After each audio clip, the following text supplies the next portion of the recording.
জীবনের এমন এক পর্যায়ে আছি যেখান থেকে আর কোনো কিছুই ভালো লাগে না, কিছুতেই যেন মন বসাতে পারি না। ইচ্ছে করে যেন দূরে কোথাও হারিয়ে যাই। তখন আর কোথাও শান্তি লাগে না, না বাড়িতে, না বাইরে, না কাজের জায়গায়। সবসময় মনটা কেমন যেন অগোছালো হয়ে যায়।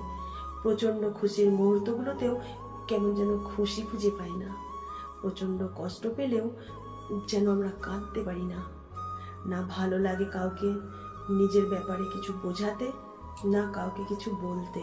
মনে হয় যেন নিজের গল্প নিজের মাঝেই চেপে রাখাতে অনেক শান্তি। এখন আর মানুষের সাথে মেশার ইচ্ছাই থাকে না। সব কিছু ওপর থেকে কিভাবে যেন ধীরে ধীরে হারিয়ে ফেলছে। মনে হয় সবার থেকে দূরে কোথাও হারিয়ে যায় কিছু মুহূর্তের জন্য, যেখানে কেউ খুঁজে পাবে না আমায়। থাকবো শুধু আমি আর আমার একাকিত্ব।